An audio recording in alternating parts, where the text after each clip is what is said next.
the players on the field are joining, and it's an exciting time to be here. I am so grateful. Dan, we cannot hear your, it doesn't give an option for audio. So I think there's an audio issue going on over there because I can't mute or unmute you. So there might be a technology issue there.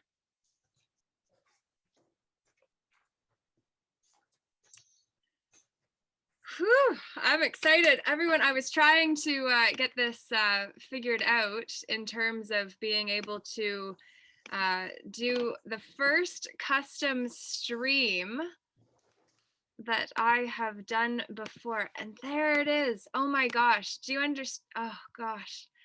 Has anyone else tried to do the live streaming to multiple platforms via Zoom before? Yeah. Oh my gosh, why didn't I ask you, Dwigu? Oh yeah. Okay, well, I should have asked you clearly. But at least we're figuring it out now. Oh my gosh. Okay, so now I've got it all. Okay, now I got it figured out. And it seems like, Dan, you're still working to get your audio. It's connecting audio, so you got another option now. So that looks like it's making progress. Oh, guys, I think we're doing this. I apologize for the uncertainty there in live streaming page URL. Okay, I was just getting the, oh darn it, live streaming page. I think this is it. Let's see if we got this figured out. We got it figured out. Hey, I think we can hear you. Okay. Hey, there we go. You're pretty quiet, Dan. Okay. You're very quiet. Oh, really quiet. Okay, so we have to push the volume up some. Yeah. We have to take a break for station identification. A break for station identification? You caught that, so you did hear. I'm like a hawk here. I'm really trying to listen because you've got some incredible resources to share. I know everybody else is that is jumped in is going to gain a tremendous amount and also has a tremendous amount to be able to contribute as well. So I'm grateful to be able to have all of us here. Frozen, but I can hear you, Cheryl says. I suspect there will be quite a lot of technological interference today, given the nature of the call as well. Dan, do you want to try speaking again? Hey, how's that? It's the same. It's the distance from the microphone, unfortunately. See the dots? Hit the furthest dot. It seems. All the technological difficulties will be worth it. I'm excited for everyone who is here to be here. I asked Dwigu to come on as well because I feel like she's going to be a significant space holder and teacher and activator. And I just while we're getting this figured out, I just felt I would really like for people to know who this lady is, because truly Dwigu Nangar has a lot to offer this world, as we all do. And so I just wanted to just give a little highlight to someone that you'll be getting to hear from a lot more in days and weeks and years to come. Thank you, Laura. And it's Dwigu Nangar. I always try. I started, when we met, it was like, I called her Dwigs for a while because it's like, I can't get this right. And I felt bad every time. So it's like, I do my best. But yes, thank you, my love. And I appreciate you and all that you bring this world, because yeah, the world doesn't know about you yet, as they don't know about the majority of us. But at the same time, we're the players on the field. And if we don't do this, then we don't know who each other are. And if we don't know who we are, we don't care as much. And that's a problem. Dan, how's it going over there? How's that? Is the sound any better? Unfortunately, I can hear your voice in the distance, but it's going to be very difficult from a recording perspective. Okay. Do you have a lapel mic or we're gonna go to we're gonna try a laptop. try a laptop? Yeah, well, even if you want to stay on the phone and then do the laptop as well, and then we can hear you better and then see you, that could be an option. I appreciate everybody's patience. Does anyone have any questions or comments? We're obviously going to be talking about the alphabet and the uncommon understanding of each letter within. Hey, there we go. That is much better volume-wise. Except for you're going to need to mute out your Galaxy in order to make it so we don't get the reverb. Here we We go. could also try muting everyone when Dan is talking. That way it'll focus on just the one sound without interruption. Yeah. Yeah. Perfect. Yeah. And who is your assistant who is helping you today, Dan? It's wonderful to meet you today. That's my son, Dylan. Ah, Dylan, hello. Oh, and Okay, so how are we doing there? that's much better. Okay, how's the volume now? Much better. Okay, wow. Okay, we're doing better. Yeah, fantastic. Can you see the board?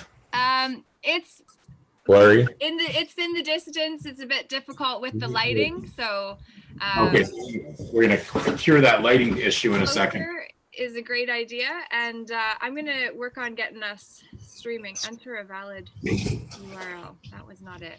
Darn it. I'm gonna get it figured out how to actually stream over to YouTube and Facebook, and they're gonna get the top. Well, I guess we'll just do it over to Facebook maybe, and then you carry on. You get it ready. I'm gonna get ready, and well, ready is in the moment. I apologize for the difficulties at the beginning of this, but I do assure you it's going to be worth it because It's two studios at the same time. yeah, right? Absolutely. That's the problem is, because I have lighting issues in here. I'm in too bright of a room because I like light. Yeah. Under these circumstances, but it's not good for the board. It's not good for writing on the board. Yeah. There's reflection. How did that help? We're gonna know in a second here. Get out of the way of the board. Okay, so how's that now?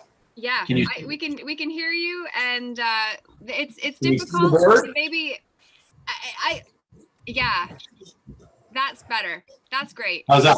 That's fantastic, Dan. Okay, so you just tell me when, and then Okay. you want me to stop. What's gonna Okay. come out of my mouth at that point? So Pardon?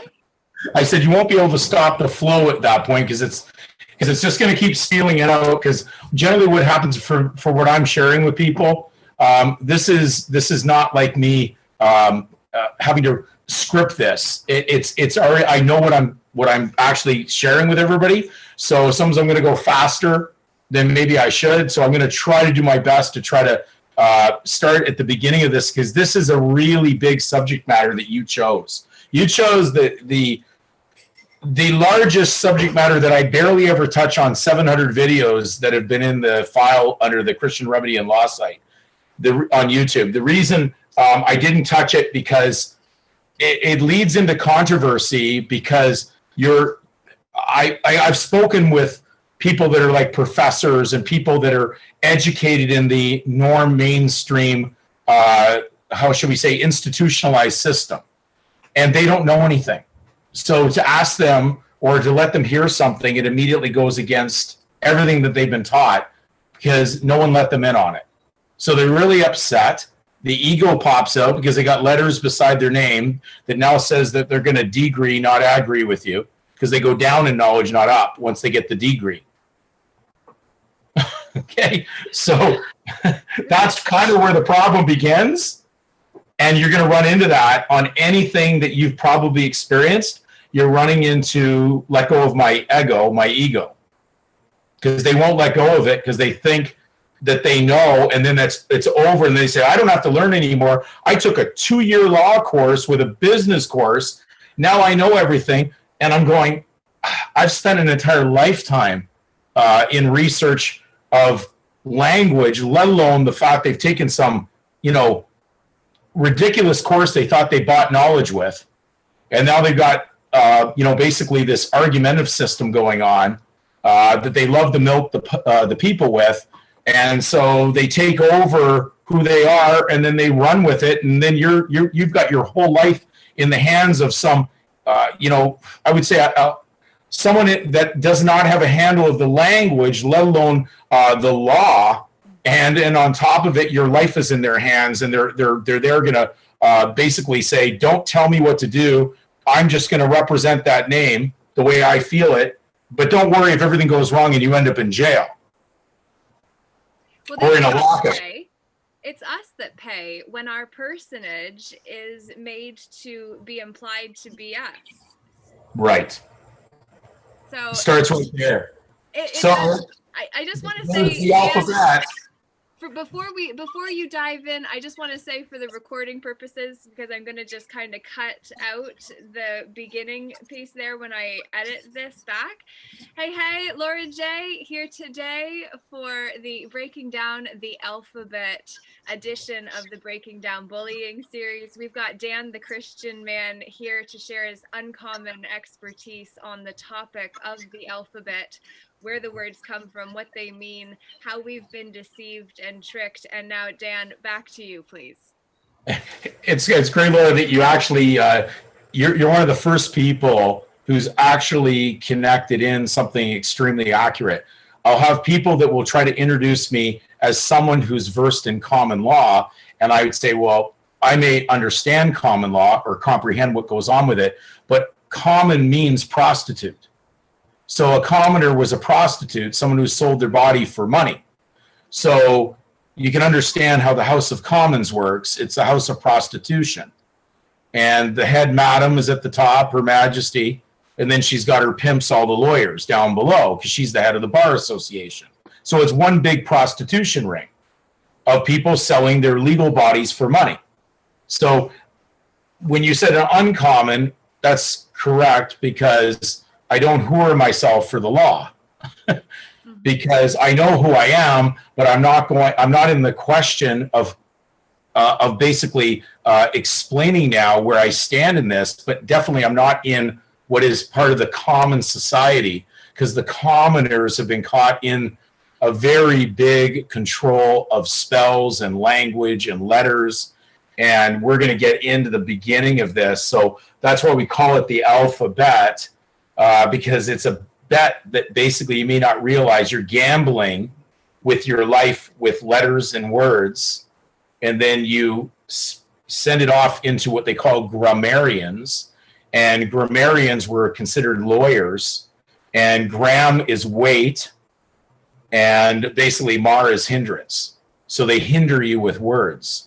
It's the weight of words. They weigh the words. That's why they have the scales of justice in the court. But of course, they call it blind justice because they don't know what they're doing either. Because they're the blind leading the blind. This is Grandma taking on a whole new level within the matrix that we are living in. Yes. And so the greatest way to control something is don't tell anybody how it works, because as long as they don't know how it works, they will, of course, go to work for hours. And, the H, just in the beginning, what we're going to get into on how these are all hieroglyphs and symbols and letters that have messages.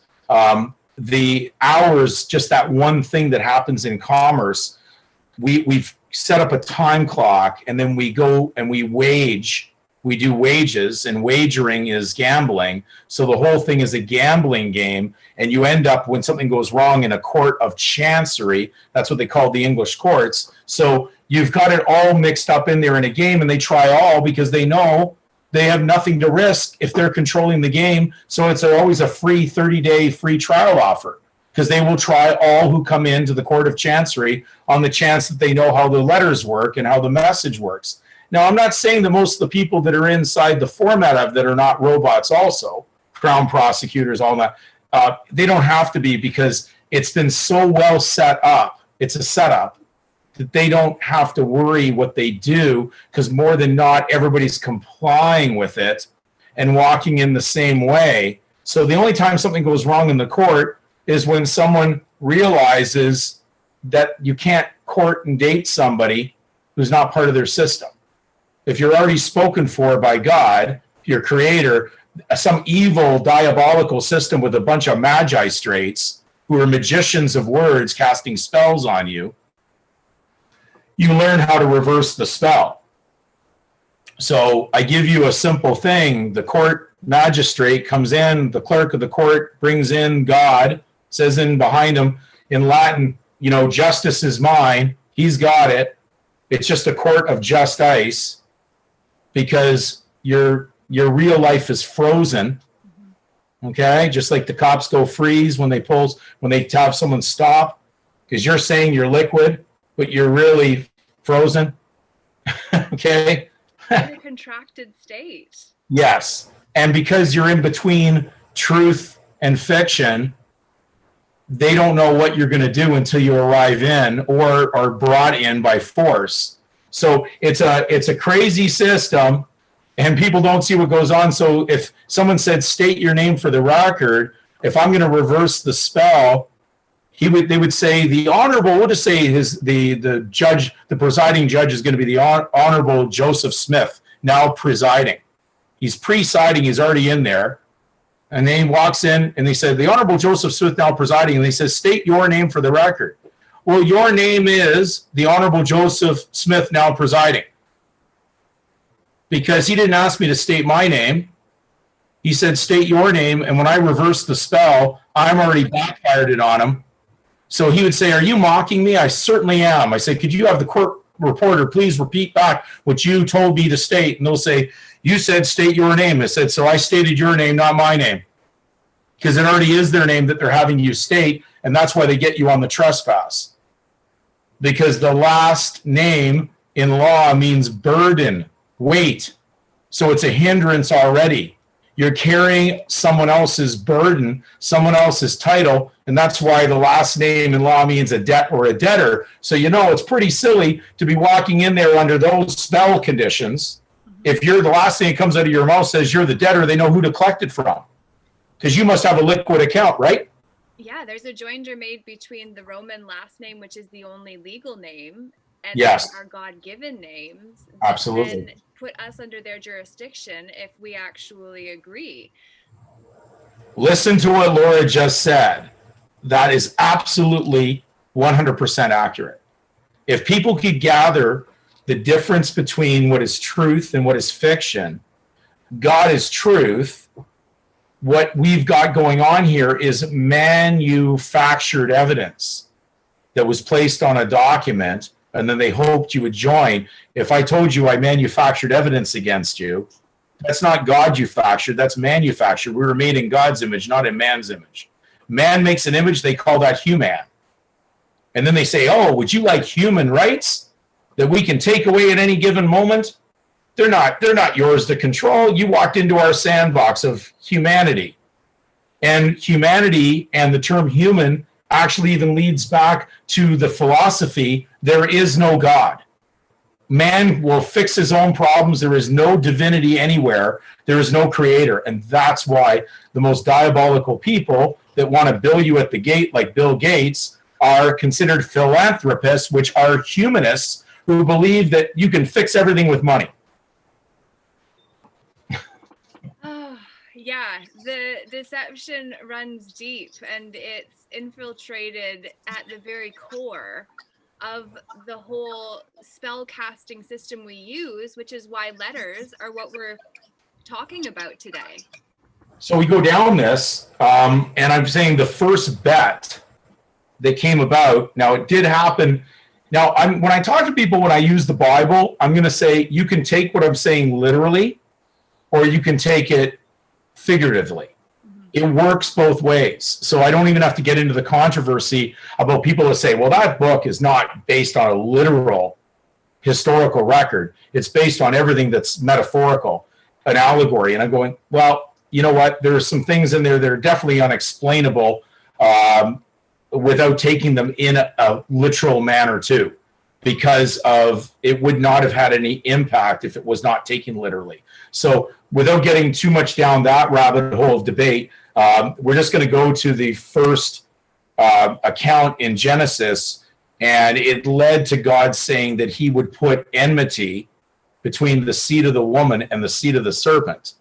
So they would be at odds with one another. So it's truth against evil, good against evil, because the seed of the woman was beguiled, the seed of the serpent beguiled and created the first lie. And that's why he's called the father of the lie, which is really like the father of fiction. That's why the lawyers are called devil's advocates, because they advocate their ruler who started from the beginning as a fallen angel who committed treason against his creator. And so he wanted this new creation that was in physical form, made out of the substance of the earth, and then he breathed into him the breath of life. So God's direct DC power went in. So DC power meant a direct, just like direct energy coming in, DC. And then what happened? A mess up happened, and then the remedy came through sending his son in. He says, you can't get to the Father without coming through the Son. So Christ comes back as the last Adam to make up for passing the test that Adam failed. And now you got AC power, which is alternating, because you can't get to the Father without going through his Son. So that's alternating power to get into the DC again. So AC and BC. Yes, are very important. Because we live in a BC calendar in reality, because we don't define anything in front of any of the numbers we put on any court documents or anything that comes out of any of the documents, such as the birth records. So the birth record the parents filled out or the birth certificate that was issued, they didn't run out of ink. They just deliberately left it unclear because they don't know which side you're in. Now, if you're on the AD side, then you're free of debt. If you're on the BC side, that means you're there before the remedy occurred, before he sent his son to basically wipe out the debt, because that's what the meaning was in Colossians 2:13 to 15. He canceled out the certificate of debt.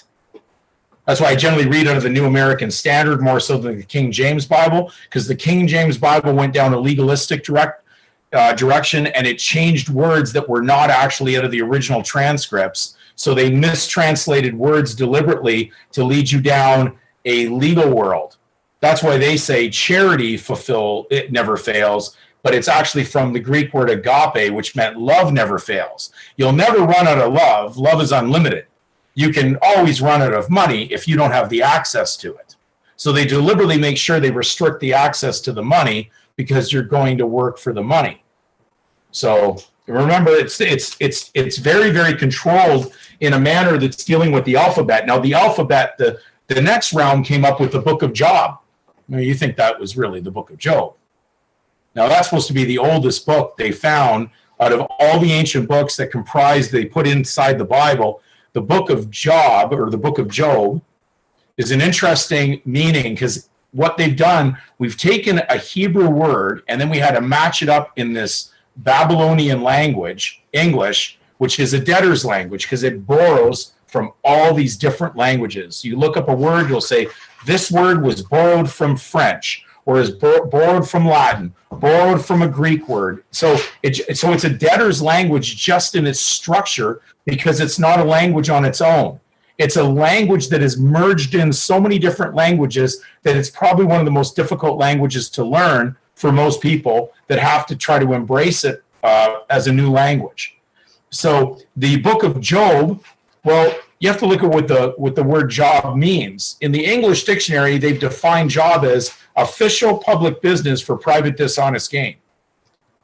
So what they really said was your private given name is going into the public name, the last name, and then taking it back and using what it does and using it privately for gain. So therefore, you're robbing the public with your given name.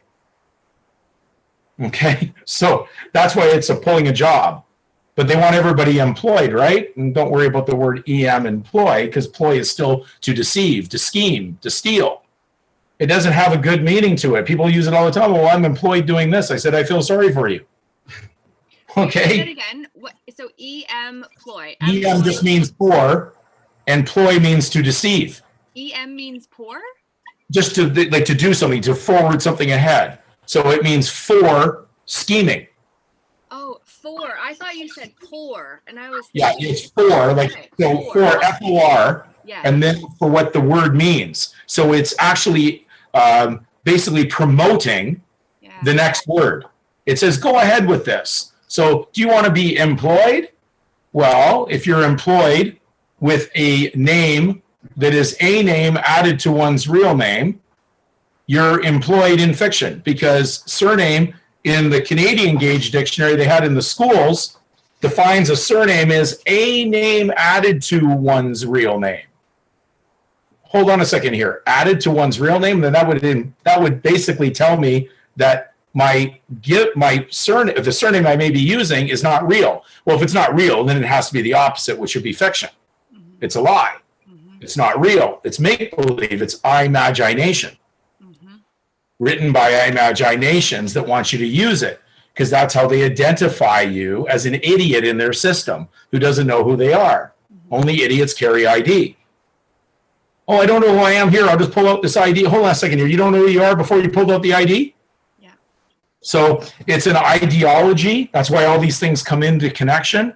Mhm. And so the book of Job is deliberately translated. It can't be messed up. It has to spell out J-O-B, because they're pulling a job on you, because you're pulling a job on God. So in the book of Job, this satanic fallen angel said to God, you know what? I bet that this guy that you think is so good and righteous, he's only serving you because he has all this material wealth that he's gained. Remove that. He only serves you for selfishness and gain. You pull that away and he'll spit on you and curse you.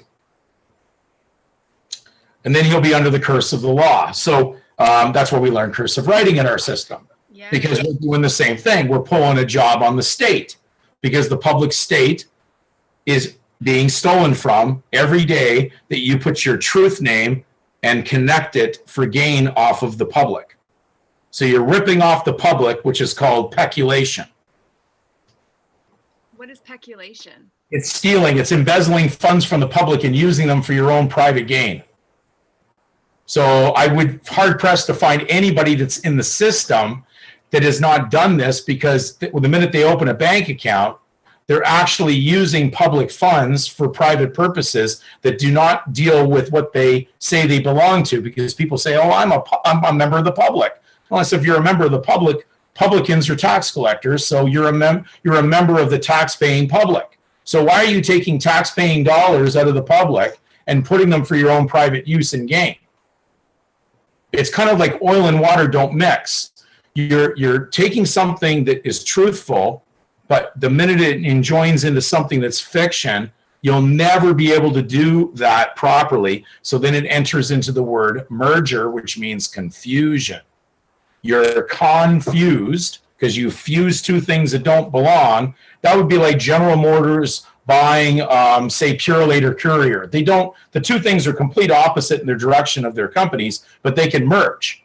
So they call that a confusion. So we took truth and we confused it with fiction. We joined the wrong side, because God's sovereignty has nothing to do with a fallen angel who runs a treasonous sovereignty. So he wants you to join the evil side, and he's collecting souls and spirits. So when you go to work for hours, the guys who run this go, oh, that's pretty good. They don't know what's going on because they're hours, because you don't pronounce the H. Because the H is a seat. It's like a throne, especially in the lowercase spelling. So they're sitting there. They don't go to work, but you're working for hours because you're hours. Yeah, you're working for hours because you're working for hours, but it's not. They say they've already got you because you're using a title that doesn't belong to you.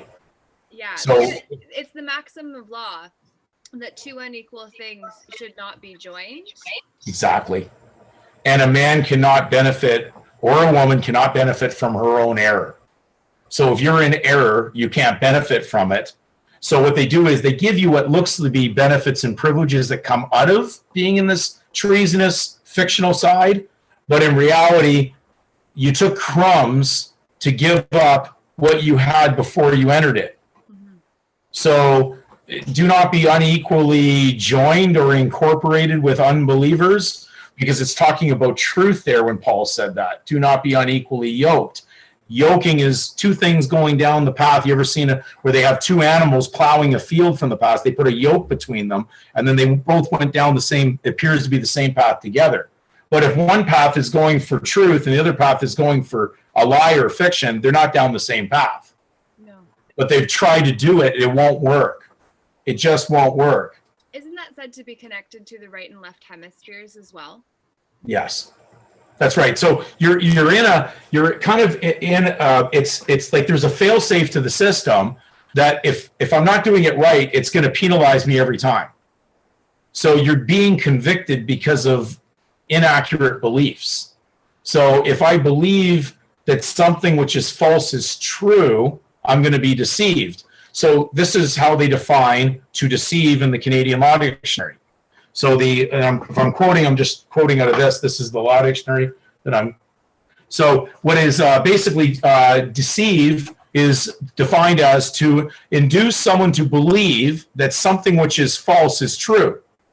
Then they have the definition of legal fiction, the assumption of the law that something which is false is true. Because in order to be in the fiction, you would have to believe that what appears to be an assigned name for public purposes is your own private property, which it's not. So once you assume it's yours, you're going to use it in a direction that's all towards a direction that does not benefit how it was meant to work. So you end up, you're taking, as we said, peculation, you're taking public funds and then using them in a private bank account. And therefore, what's happening is the debt just keeps on increasing up to the sky as far as trillions of dollars of debt can be piled up. And that's why no one can explain why the debt is so high when nations supposedly are there to produce their own currency. But they borrow. They borrow. It's the difference between fiat currency and lawful currency, though. Right. And because we're not in the club that runs the money, okay, because we weren't born a legal birth, you were a natural birth, so they have you as a cesarean birth. And cesarean, you know anything about cesarean births, well, that's why I can explain this on the birth certificate in Ontario. It'll say certified extract because they extract you out of the womb. You didn't birth properly out of the womb. It was an artificial birth, not a natural birth. It's a legal birth. A natural birth would come out of the womb naturally, okay, but not an extract. An extract means force, taken by force, extracted out. So the original Caesar, the thought was that he was born by cesarean section. So you were actually, your legal birth is the cesarean section, the legal last name, the given name is a natural birth, but you can't have a natural birth and a legal birth happening at the same time. That's impossible. So in the world of legal, you shouldn't have been on there because the legal part of the birth registration system is strictly the legal surname, not the given name. The given name is not legal. That's why when these are filled out by parents, it says right beside surname, legal surname at time of birth. It doesn't say legal given name. A given is a fact, a surname is a fiction. Don't take things for granted.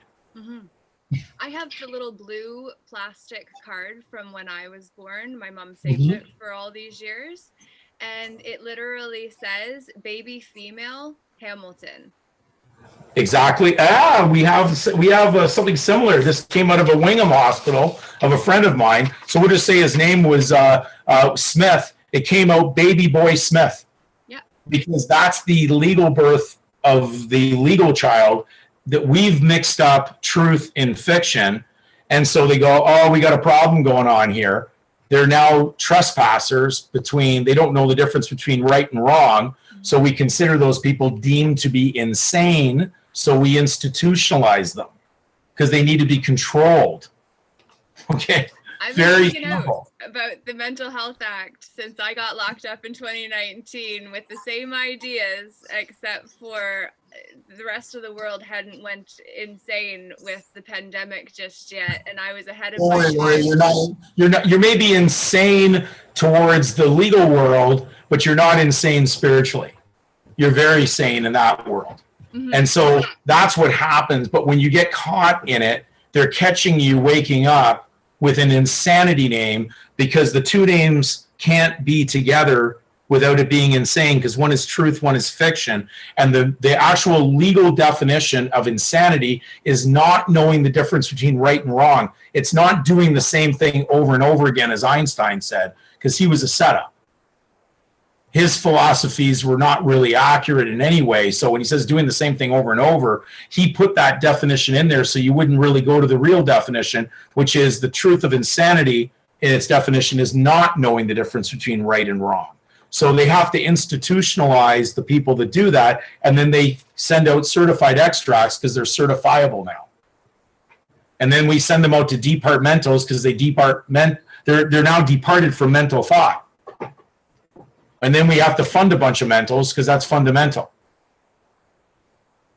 How are you going to do this without funding the mental society that's out there? So there's a ton of people who don't know how to function in there, and they give them a check every month. That's called very fundamental.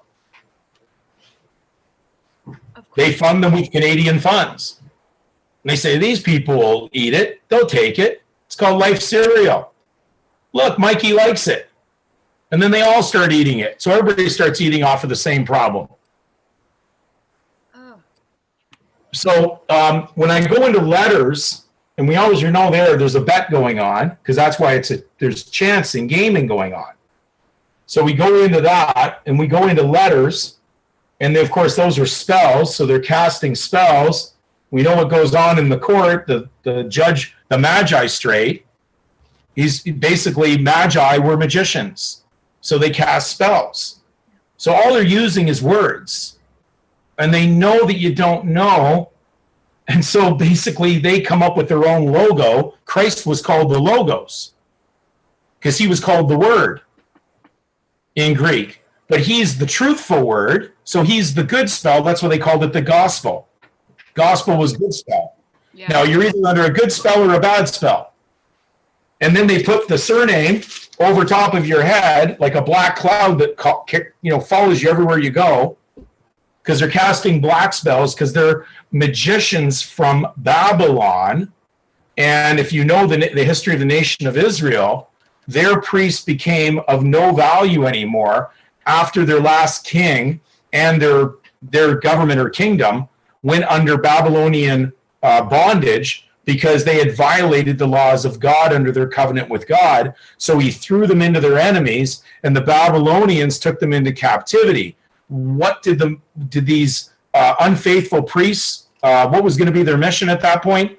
Was to join in with the black magic practicing priests of the Babylonians. And so they mixed the two concepts of truth and fiction together to run a big scheme, and they've been in every government since. Doesn't matter what nation, that original nation of Israel that went in heresy against their creator, they ended up in control of almost every single nation and getting involved in their currency and the way they operate. So you'd be hard-pressed to not prove that the Talmud right now is how they run social society today. Not the Torah. The Torah is the first 5 books of the Bible. The Talmud is the Talmud. So they're Talmudic. And that's where these magic practicing priests, in the merger with originally the priests that were under the Levitical priesthood, under the nation of Israel, when there was the Commonwealth of Israel, they had the priests there, and they received 1/10 of the wealth of the Commonwealth. They just run this under bar societies today. The lawyers are everywhere, and their law societies are probably receiving 1/10 the tithe. That's why you only have 9 digits in your social insurance number or social security, because they have the other digit.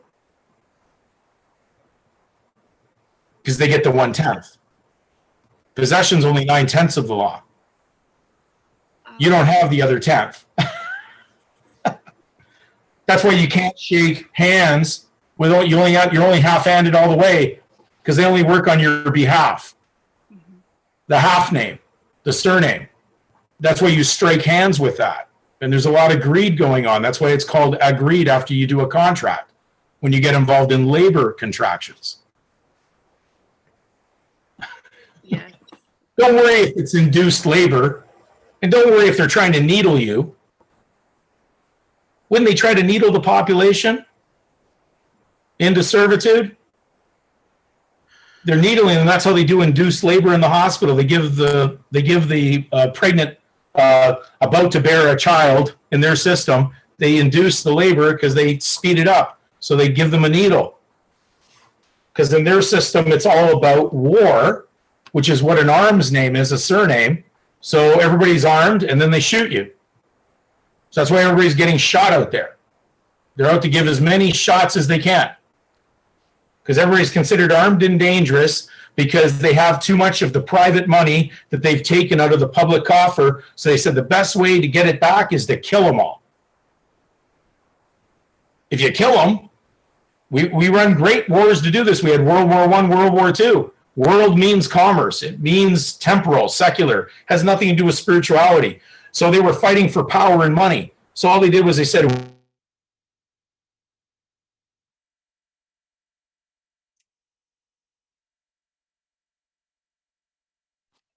He froze. How?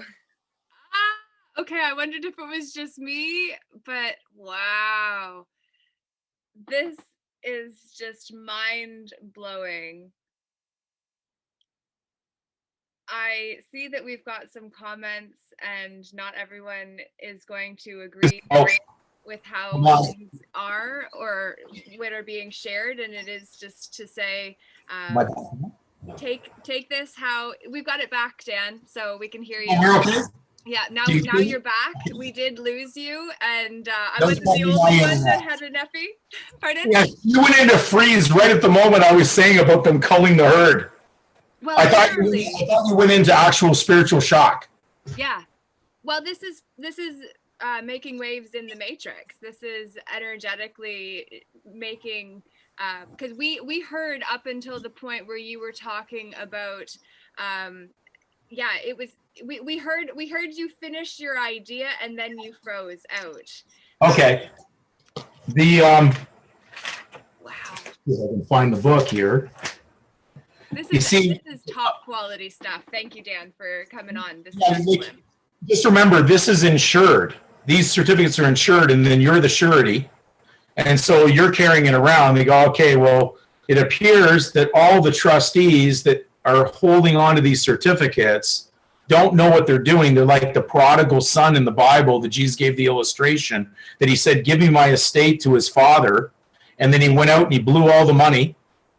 And eventually he ended up coming back to his father because he knew he didn't know what he was doing. And this is kind of the journey that's going on with these certificates, because we've kind of said, give me the estate, I'll run it. I know how it all operates. Let me learn 4 million laws and statutes. Let me learn all the legal laws of the Roman civil system. So it's a prodigal son journey. And the word prodigal means to drive. So they give you a driver's license. Till you drive yourself so crazy, you don't know what you're doing, trafficking in a name. They call it the Highway Traffic Act because it's a broad road, a broad highway leading to destruction. Go look at it. Look how many people die on those highways trying to traffic in a name, chasing a name that's not theirs, and then they think it's theirs, and then they want to hide the money that they get from it, and that's why they don't want to pay tax on it, though they don't realize that they're really John Q. taxpayer. First name using the last name, which means taxpayer. So it's pretty silly to say I'm not going to pay tax when my last name means taxpayer. And that's why farmers were the first taxpayers in the cultivation of this idea, because everything was wild in the garden. It was all a wild garden. Everything we probably have of every seed and anything that's ever been that's produced any fruit or vegetable was all in wild form at one point. And then what happened is we tried to domesticate it. Now it doesn't work as good as it did when it was wild. So to this point, that is the difference between a taxpayer and a man or woman that pays tax. that is the distinction. Once we become the status, that's when we accept being a taxpayer, which converts the man or woman into what they're doing. And then that becomes the status they're identified by.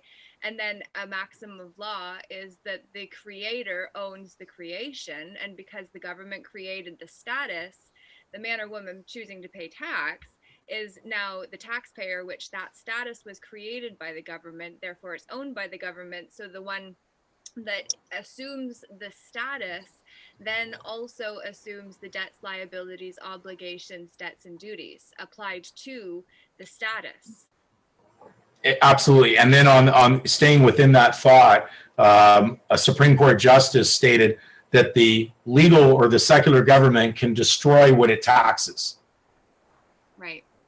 So if you're the taxpayer, that's why they can go out and destroy you, thin you out, because it appears that if the structure is not functioning because of the fact that there's no money in the public coffer, and we're draining the hemoglobin blood money out of the public, and we're using it for our own private gain, like parasiting, then what's going to happen to the public body? The public body is going to die because it has a low blood count.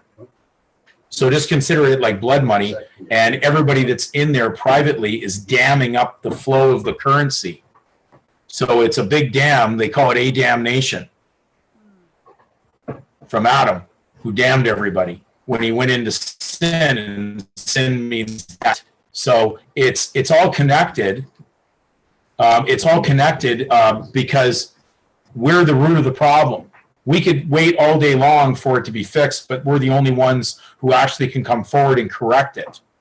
Because we're living, when you're in the error, you're living in a state of corrections. I remember I was at a courthouse in the Toronto area. Oops, sorry. Just 1 second. I just muted you by accident. I got the wrong one. I was just getting some reverb there. You just got to unmute again. Sorry about that.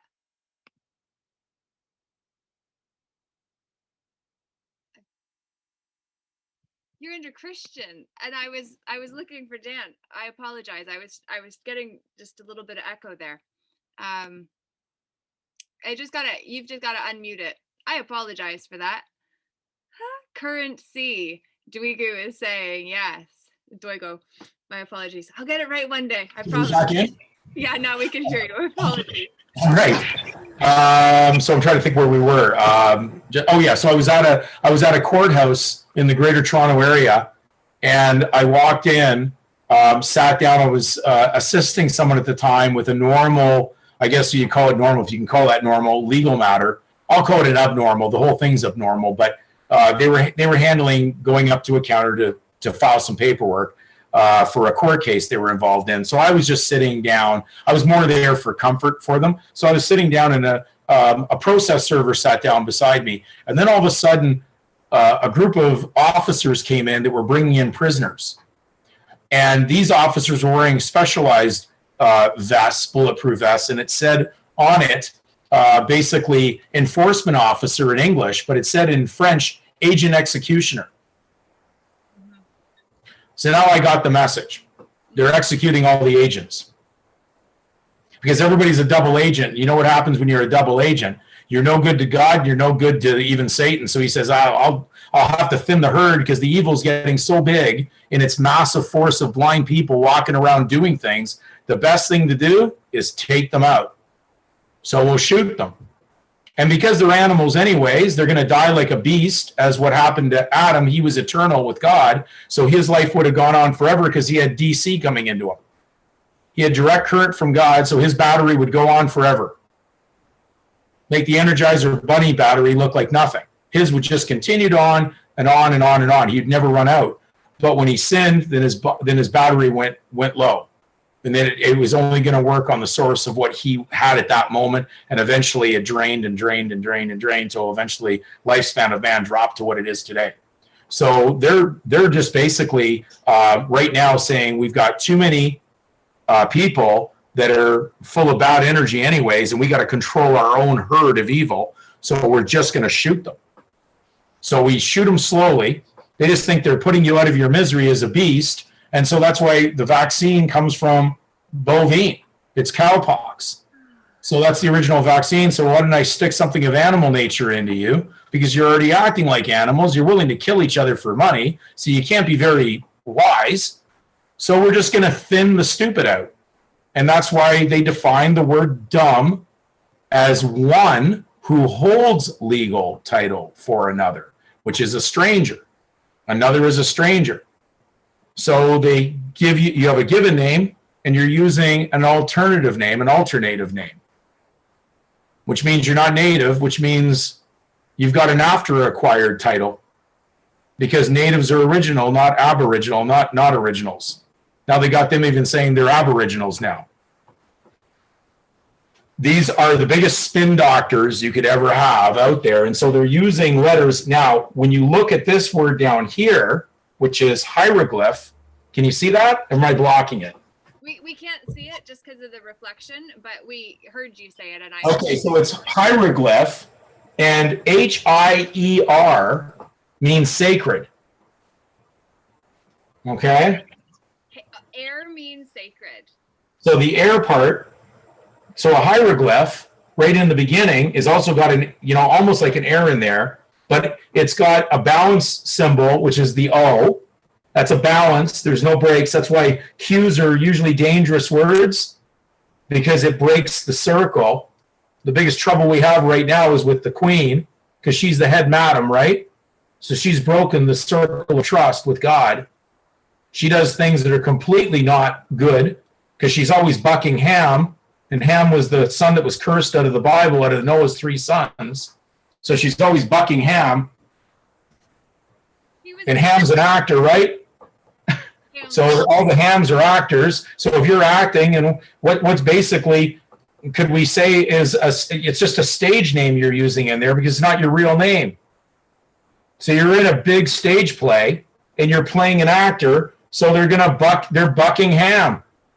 All the bad actors who don't know who they are. And I don't think you should be having intercourse with the Queen Mother. Without going into that. So hieroglyphs, these are, you notice that there's a G. So we get into this because I can get in more of a second level on this, where we take the alphabet and we just go down what's A, what's B, what's C. Awesome. To be or not to be, that is the question.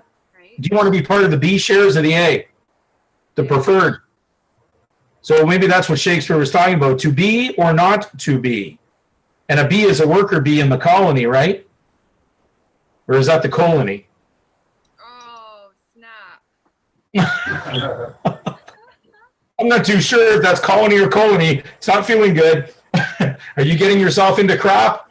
We've got a cat's butt in the screen, so it's the perfect view. So we got hieroglyph. So a G is a symbol. When you take the capital G, it looks like a seed, but it's got a big jaw on it. So it eats. That's why gain has that eating word. It wants to eat everything. It goes forward.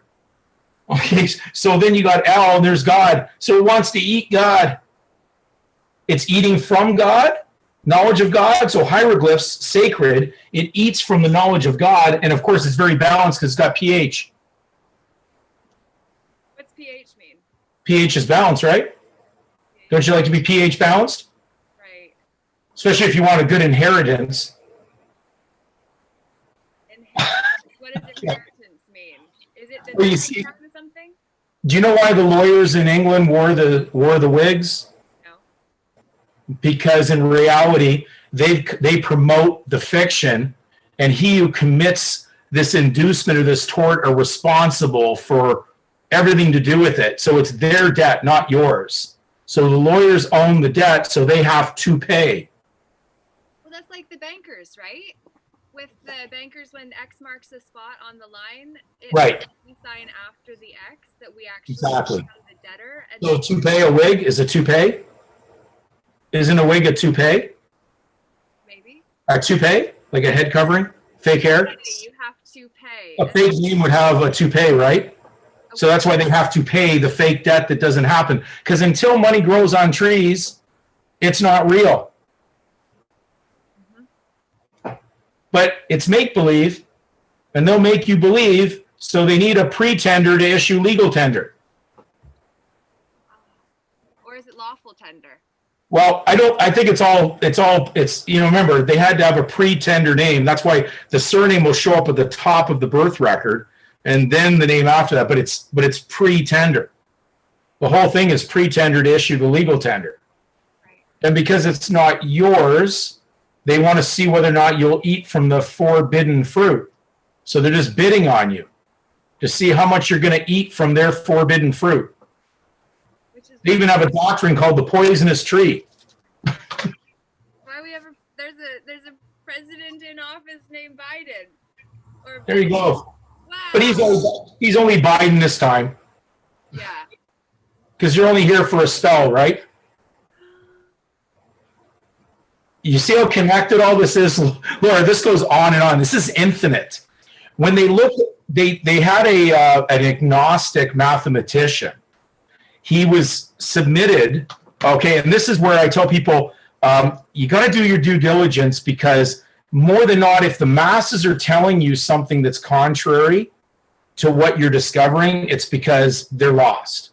They just don't know. So they'll go on, they'll go on to internet sites and they will say, you know what, this Bible, the Bible, it's just, just nonsense. Now, I admit there's some problems in the translation from Hebrew, original language, on the first half of the Bible, and the Greek, but those are deliberate and they can be found out. You can actually find out any little minor glitzes where they stuck a word in. Generally, even their own concordances will even tell you what word should have been in there, even though they'll show the other word at the same time that they did put in there. But when the agnostic, it was a Russian mathematician who was an agnostic. So, of course, an agnostic is someone who says, I'm not saying I'm an atheist. I'm just not going to say that it's the God in the form of what you're trying to preach to me. So, agnostic says, give me a reason more to believe. I want you to argue it out and give me more of a reason to believe in God. So they're not, an atheist just says there is no such thing. There's no creator. Now, that's bizarre because there's not a single thing on this earth. A chair had a maker, so how could we, being more complex than a chair, not have a maker? It's just a ridiculous concept to say there isn't some superpower out there above us that put this all together in DNA. So when they researched the Hebrew language, they found a number of things that were in code. One of them is they found a DNA pattern that was happening in the original Hebrew hieroglyphs. There were actually DNA strands when they looked up them closely. So how could a group of people with a language with these hieroglyphs not have been given that from a source? To write in DNA? They were actually writing in a DNA code. So when they researched the original Hebrew texts, we'll just say Genesis, we'll take the first 5 books of the Bible. When they went into them, they found that every single sentence that was said in the Bible. So what did it go in the beginning? In the beginning, God created the heavens and the earth. Every single word that was in Hebrew, when you added it up to complete a sentence, when you took the number sequence where it occurred in their alphabet, you ended up with a number 7 divisible sentence. Every single sentence that was ever said in the Hebrew text was divisible by the number 7. So they got this mathematical odds individual to come out to examine that code, and he says, could anybody write a book like that and have it sound coherent and write histories of, one man begetting another, bringing offspring in? There's whole genetic codes even in here of things in the Bible. So you couldn't possibly have a coherent story or an account that could follow that kind of a number sequence, but it did. So what we have in English is the best we've got against the Hebrew, but the Hebrew, the entire text is divisible by the number 7. That was into the trillions to 1 in odds. And you know what his final statement was, the mathematician? He said, I'm not going to say that it's God, but I'm going to tell you something. He says, no one from this earth ever made this book. So there's buried codes in there. Things like JFK assassination show up in crossword puzzles that they never would have found. So any major historical event shows up in a code in the Hebrew side of the Bible. Any major event that you've seen that's happened, whether it be World War I, World War II, JFK assassination, Twin Towers, they showed up in the Bible. Now, who's going to explain that? How about the word indigenous? That was question that was that Rigu had asked, or Dwigo, sorry. If you, with that word, like there's so much, we really do have to go back to the beginning. This is an hour of wow, mind-blowing, fire hosing, and so like taking it from this starting point, and we've scheduled for an hour and a half, so okay. if we're able to do that today, and just so everyone else is aware too, and if you've got questions or you want to share something or feedback, the chat, I'm keeping an eye on that. So I did just want to bring back to Indigenous, alternative, or Native, and really Aboriginal versus original, and really kind of break it back down to how, like, we're technically, and this is a very controversial thing to say, but technically we are natives of the land that we were born to. And That's right. if we actually claim the right to be natives to the land that we were born to, then we also have the inheritable shares, part of the Commonwealth trust that is ours, of our collective trust that we vest into the ones that are supposed to be trustees and have made themselves beneficiaries also. And that's how then we can move back out of the land of liabilities into living in the land of benefits, which this story is really helping us be able to take our power back in order to be able to do. So I just want to preface that to say I feel like it's really important to talk about what it means to be Native without that being disrespectful to anyone who has a tribal belonging or sense of identity vested in a status or identity that this conflicts with. I appreciate cognitive dissonance is a bitch, but we all need to make friends with her, because that's where we're at. So. Yeah, you made a good point there. You see, with they called it the nativity scene even when Christ was born. So we have native right in there. Native doesn't have an after-acquired title. So why they needed the natives to start using these surnames was to give them a Canadian status, because the interesting background, and you know, when you go into the law books, and I think I have the one that deals with that subject. Just bear with me for one moment, and we'll find the book. While you're searching for that, there is a comment of, what if someone gives birth on an airplane mid? Well, you see, that's the interesting thing about it is they have their own laws internationally based on international airspace. So generally speaking, most of the nations run on the term jus soli, which means citizenship by birth. So in other words, you're born a citizen if you're in the territory of that nation. So if you're up in the air and they're in Canadian airspace, that child's born in the plane, he's automatically in Canadian airspace. So even though the parents may not be Canadian, the child is also now has Canadian citizenship. It is a valid question in that, what if you're born over top of the ocean? Well, believe it, they've got those international waters too pretty much governed. So I don't have a total answer on that, but these are all the make-believe constructs that the legal society has done. We're all native to the earth. You know, we all come from the elements of it. We've created divisions and borders, and then we call them, this is Canada, and that's the United States of America, and that's Australia. And those are things that are not there to unite. They're there to divide anyways. And the interesting thing about when Christ was being questioned in trial, he told Pontius Pilate, the governor who could grant him a pardon, he said, my kingdom is not of this world. He was talking about world meaning secular, the Roman civil fiction. I'm not of this. That's why he said, if I was, then my followers, my disciples would never have, they would have taken up arms to do what every other basically defensive team does to protect their king. And so they didn't do that. In fact, Jesus even rebuked one of them that did pull out the sword and went after one of the enemy that had basically grabbed Christ, and he basically cut his ear off, and then Jesus healed this enforcement officer who was grabbing him at the time, and he actually healed it because he said, I'm not here for this, I'm here for peace. he was the Prince of Peace, not of war. So the Roman system basically was told right there that he wasn't of their world.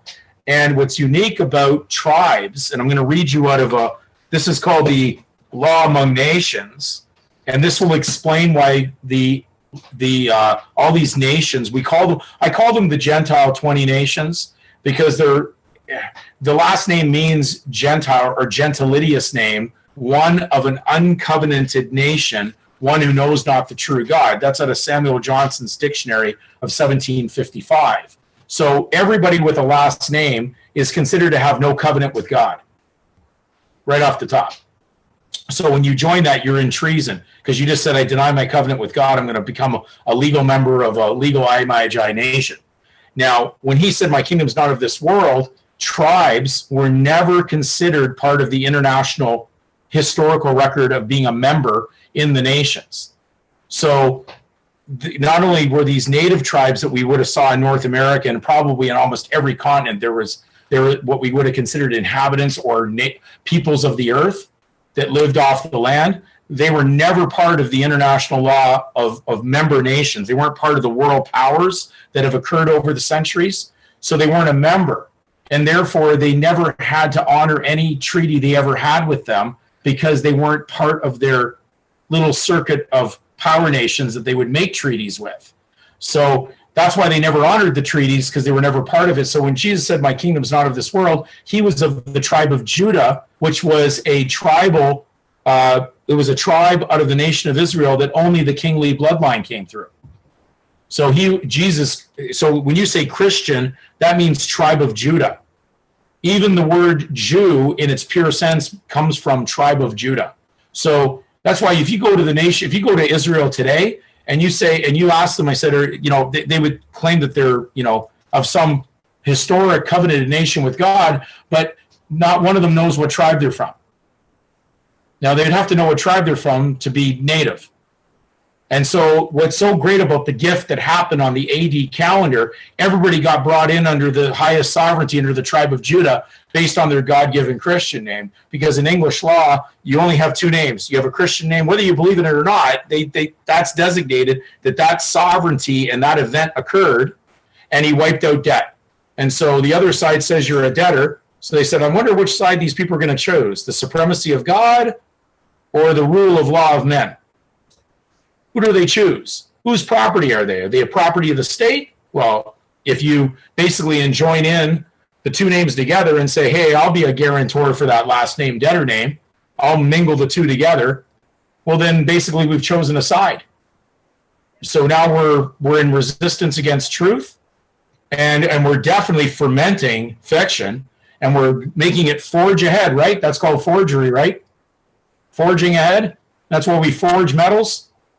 It's not real. Every bit of making a piece of coin is to represent some kind of value to be used for something in reality, but we're using something, and that's why coin, the original meaning of coin, means counterfeit. And so don't worry, everybody is going up to the counters. I always tell people, be careful, don't go up to the counter and have a counterfeit, because they'll remove you out of the building for having a counterfeit, going nuts, crazy. To religion being religioning of BS, and the people based on what tribe of belief systems we subscribe to, identify with, and right. Are willing to perpetuate. I'm looking for a quote out of here.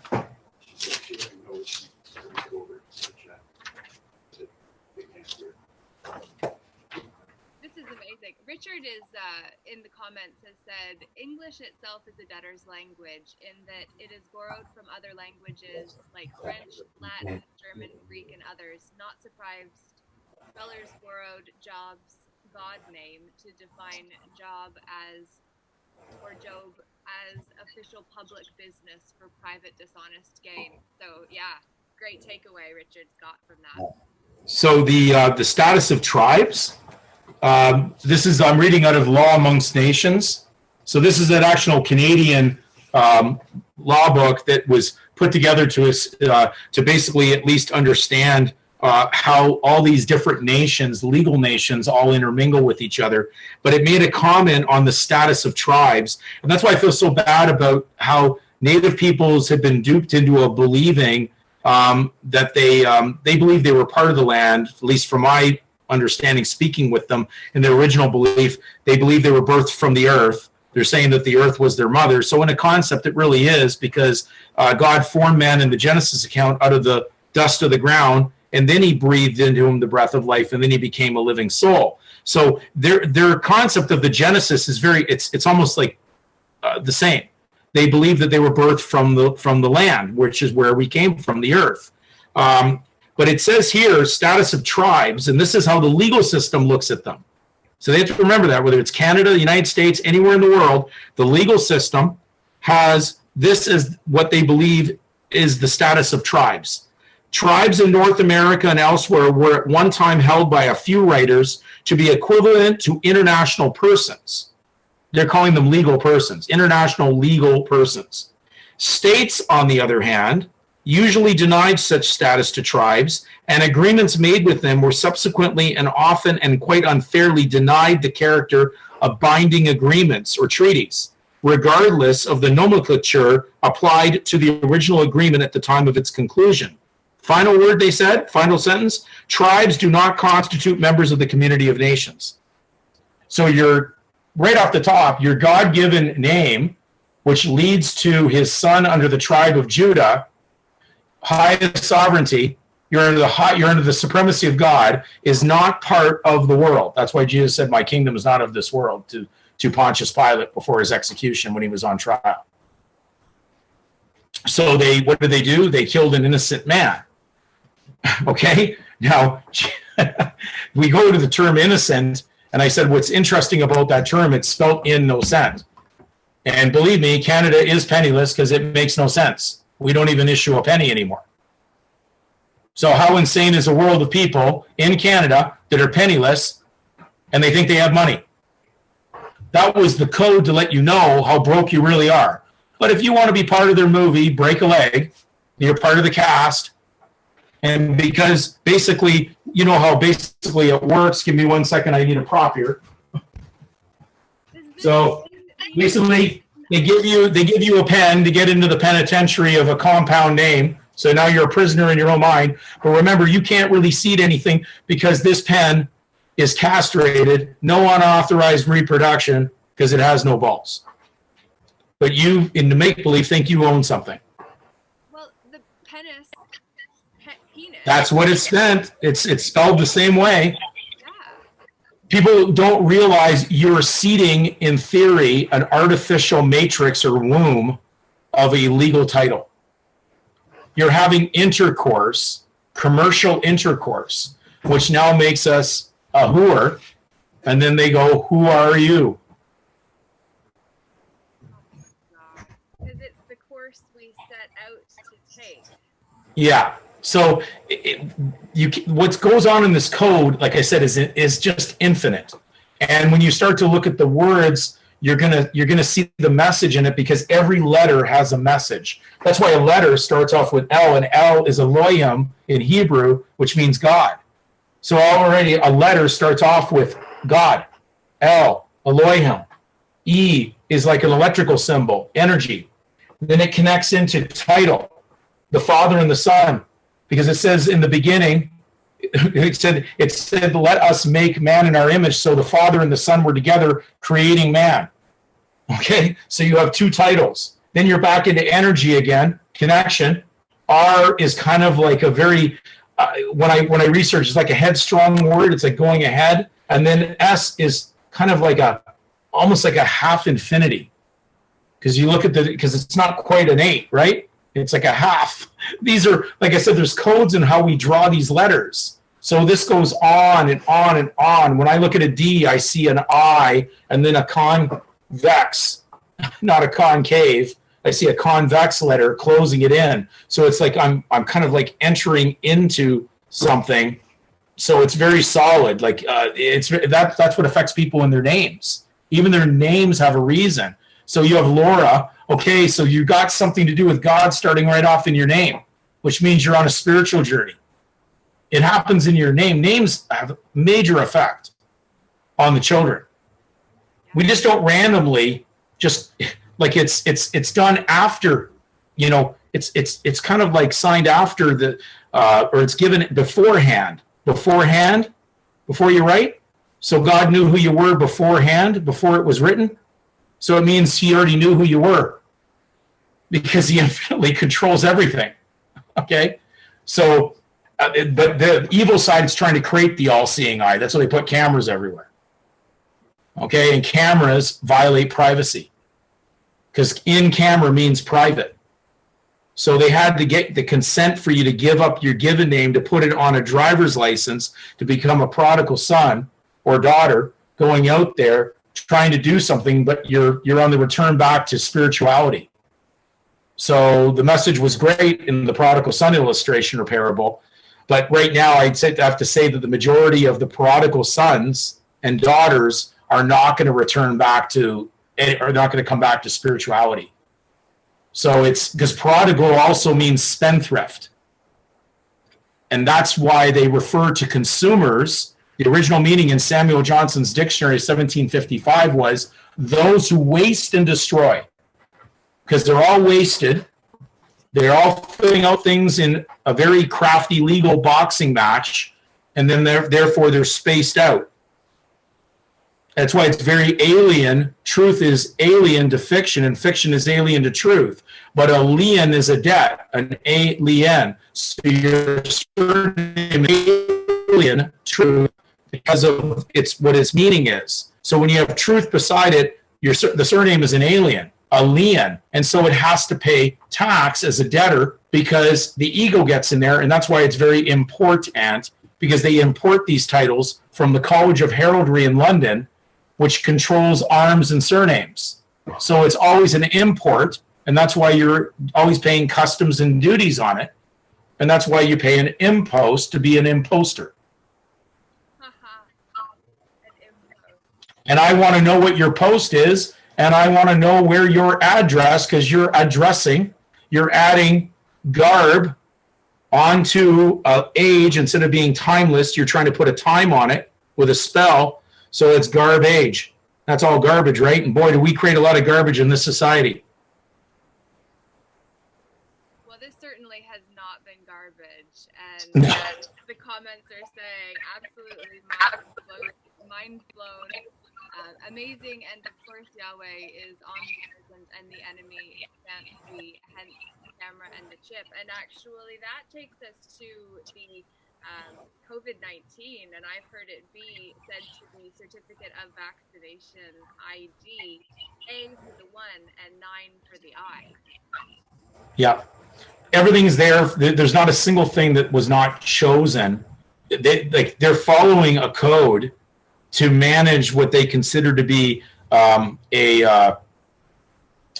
shall we just say, a doomed society if it continues the way it is. So they think they're actually doing God a favor by thinning out the population anyways.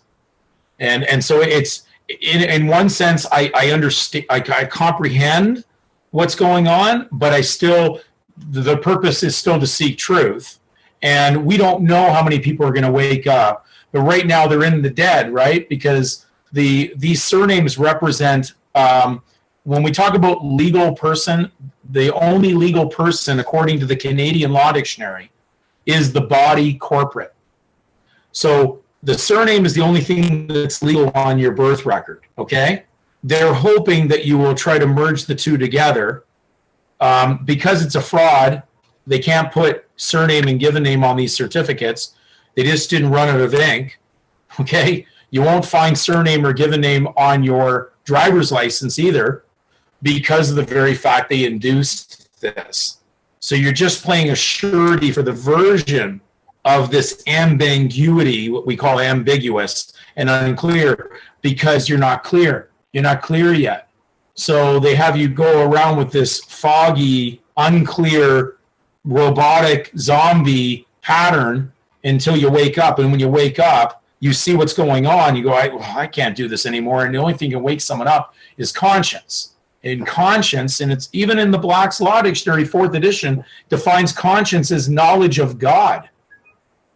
So they're not telling you you can have that taken away because it's in you. That's the only thing that prevents us from doing something that's unconscionable. That's why they've got the science as the focus of Yes. this whole deceptive ploy. It's taking what is of God into being an artifice of God. It's called legal science fiction. Yeah, it's like bylaw of God, or bylaws within a corporation that have by-laws that they have to follow that are boxed compared to God, which is unwritten, which is unboxed. Right. So their legal person, what they call the body corporate, the only legal person known to the Canadian law is the body corporate. Body corporate is body dead, because corporate comes from corpus, which means dead. So when we say corporation, we're really saying dead body, and then oration is to speak. So it's dead body speaking. So they need you to be the ventriloquist to speak through their dead body. You're the spirit in their body. You're living in a dead body in their thought. And therefore you're unclean because you're inside a dead body that's very corruptible instead of being incorruptible. That's why most of the writers in the Bible said that they lived in the spirit, not in the body, because they knew that the world around them was part of corruption. This is the dark horse analogy. Yeah. So I don't know if there's anything that I haven't covered here. We can definitely do this again. There's no problem. You always have my attention doing this because this is what I do. So yeah, no problem arranging. There's a lot of different seminars that I do. I know a lot of people are very concerned about what's going on. They're wondering, how did I get in this? And I say, don't worry about it. You were innocent without cause, so you were framed. That's why they have a frame on this. Okay, and this pumped out a false judgment. This is the judgment from this trial. Statement of claim, judgment. Statement of claim, judgment. They came out. And you came out dead because it was a miscarriage of justice. Right? Miscarry? On bond paper. And so they had to freeze the estate because it really would have gone against truth. And so because they use truth, they have to leave you a time to come to an awareness to make an elective choice. We just elected down the wrong path. We went down the legal path instead of the spiritual path. Yeah. And so it's this selfish forgive them. When I say share, we're not sharing in evil. This was directed to have you take common shares so you go down with the ship, the legal citizenship, which is a doomed Titanic ship. As we remember in the movie, one of the wealthy men on the ship tried to bribe one of the crew on the ship to take some money, and he said, this isn't going to do us any good. We're going down with the ship. What good is money going to go when we're going down with the ship? So that's reality. Is it's a doomed ship. The legal ships are really already sunk, just that people just haven't woke up to see that. So they've put all their wealth on this citizenship, and it's make-believe. And so they really don't have anything, but to tell them that they don't have anything, well, they just call it a big spin. That's why they're going to do a global reset, right? Because it's the biggest spin they could ever do, because you'll own nothing and be happy, because you never owned anything anyway, so you said you were a zombie to begin with. You're walking around as a dead robot trying to make a living out of something dead, right? That's why people say, how do you make a living? I said, I don't know. I'm not God. But if we can go over to a cemetery and try to make them live. And I said, don't worry about those guys. They even bought their own plot. They were plotted against in the beginning, and then they bought a plot at the end. I said, how stupid could the intelligence be at that level? That's why they're looking for intelligence on other supposed planets. Because there's none here. I agree with them. There's little or nothing more going on in here in the masses. The people listening in on this, they're not asleep. They wouldn't be on this call if they were asleep. So please, if I say anything that looks like I'm they're damning or judging you, no, it's not that about that at all. But we know that there's going to be people you will talk to about this, and they will just spit venom at you as if you were the worst thing ever, and they think that you're nuts. And I said, really? Okay. So I gave an example. I draw a cartoon of two trees, and there's a tree with one squirrel in it and a tree with another squirrel in it. And then the other squirrel's got a caption, tree for rent. And the other squirrel says, you're nuts. Because that's our society. So Dan, Yep. if I may, I mean, all of this information is great. And like for me, I'm a child therapist, so I understand how a child learns, especially with kiddos that are different, those on the spectrum, with Down syndrome. All of these names don't mean anything other to me, other than these are very precious, wise souls that require a platform to facilitate some of that learning for the rest. But from my perspective, everything is great. Now here's the thing. Else is like a child that we're trying to facilitate the learning of their own sovereignty. So for me, what I'd love to do time on the call is all this down. Does that mean learn language and inner? It's very difficult to hear you for some reason. Yeah, there's a little bit of a breakup. It's good. Connections. No, it's happening at lower. Maybe it's mine. Okay, breaking up. I don't know. Maybe you want to try it again. The vocal was a little broken up. Okay, can you hear me? Much better, yes. Okay. Okay, sorry, I just wanted to comment. I'm not sure where that feedback's coming from. Okay. It seems like Richard has his unmuted. It would be great if he was talking. He's actually, it doesn't. Okay, unmuted. It would be good to talking. Because that's background noise. I'm going to try muting you, Dan, for the moment. So you'll have to unmute. I'll be able to ask you, but just try that and I'll mute myself and see if that's any better for you to ask your question. Perfect. I hope you got some of that. I'm not sure how much, but being someone that really understands the magic of how this is being taught, not linear, such as the education system, but more at this level of the individual understanding all of this information in their level, which I call quantum education, which is like a bunch of different dots and then says, go, you do it, you put it together. I feel like on the next call with you, Dan, it'd be great to break that down into what language do we need to, or how do we need to speak language in order to be sovereign beings, and to really stand up for our sovereignty. And then the second thing would be like, what do we do with this language now? As we're understanding all of this, all of the ways that language has been hijacked, how do we now apply that? What do we do with that?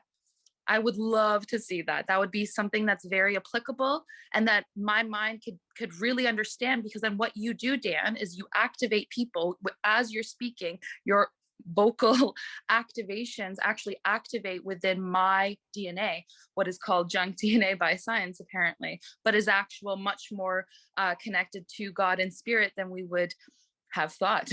And so what I'd love to be able to see is that activation for me and for others that need to see it or hear it a certain way.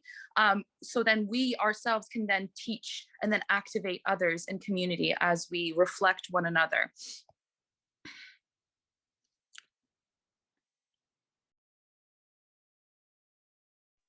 Dan, I muted us both. I apologize. If you remember, you just need to unmute yourself because Dwigu was having a hard time with her sound. Okay. Are we okay now? Yeah, we're good. Yeah, so absolutely, I agree. When we first go into this on the first round like this, it's difficult. We broke up like a kind of a barrier, and I think you know that. You can feel it when it happens, right? So this, like, and I'm going to share some things because what she brought up is true. People have to know where you source the knowledge to establish that this isn't just made up. I mean, I couldn't do this off the top if I didn't do the research. So this is like probably my entire life even from a time of a child who was taught to read, write, and public speak by the time I was 5 years old. Now, that's not a normal childhood. It's, if you knew the background of my parents, you would understand that. But it was just something that benefited me much later, you know, because there was a time period in my life where it was more important just to be a musician. And I realized that we're speaking right along on everything, even the guitar itself. It's a tool, but it's, you know, it's got strings, and you're either going to play a discord or an accord, okay? And most people in their language right now, with the two names going against each other, we're in discord. That's why there's so much turmoil on the earth right now, is because everybody's in discord, and they're using commerce as war, because commerce has immersement in it, which also comes from mercenary, soldier of fortune. So it's so connected. These words and these letters are so connected that everything we're saying has energy. And so if I'm speaking in an improper manner, I'm very careful in my words now. I don't use words like human. I don't use the words like smart, because I know their meaning. Because smart's got art in it, and you don't find anything with intelligence at a smart mall. That's a feeding off the trough place. That's not where people grow their food. That's where people buy poisonous food, right? Because the majority of the food that's sold in the smart centers, right, they're basically from a poisonous system that's there to basically spray the insects in the web.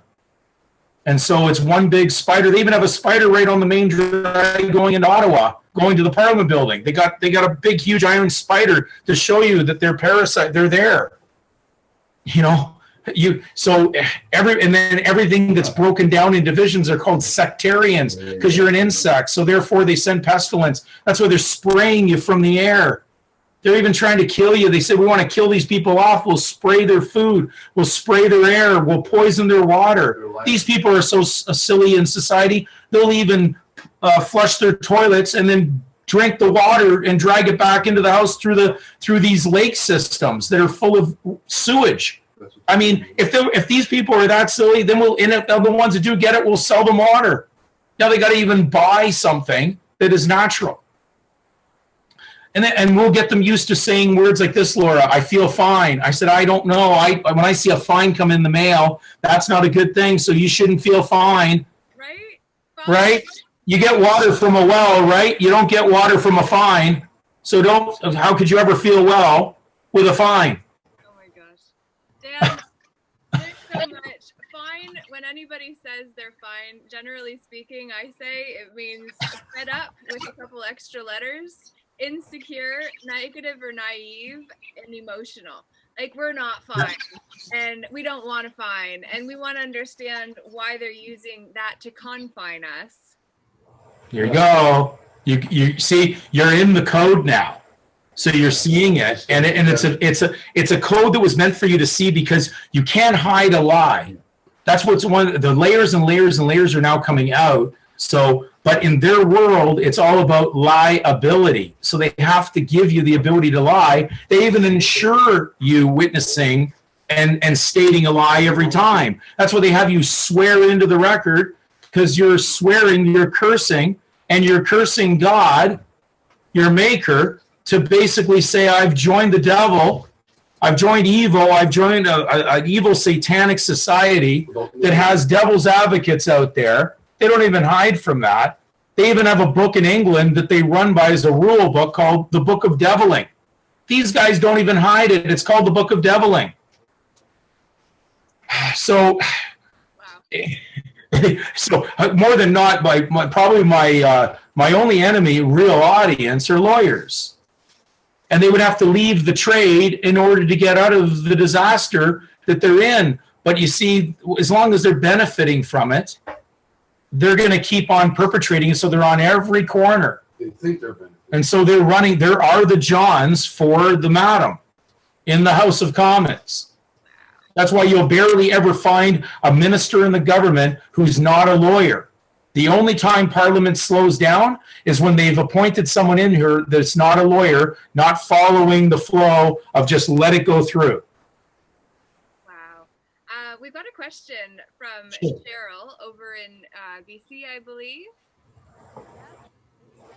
Hi, We thank can't hear you very well. You're way in the background, Cheryl. Oh, just wait. How's That's, this? Is that's this a lot better. That's a lot better. Yeah. Okay. I forgot I had my speaker on. So I have a question. Like, are you saying that the government and lawyers and judges, they all have to learn this stuff so they can play this nasty game on us? Like, they all know all of this? Well, I would say that the majority do not. The best kept secret is don't tell anybody. So secrets of the state and things like that. That's why there's so many, what they call, they'll have media blackouts. Media comes from the Medes and Persians, which were magicians, the Magi. That's why the judges basically will put gag orders because it's one big joke. It's called just for gags because when you punish someone, pun is a joke and ish means man. So it's joke man. They know that the individuals walking into their system don't know who they are. But I would say that the majority of the mainstream level do not know the main lawyers and judges wouldn't probably have this knowledge, but they do know that they're benefiting from a legal prescribed.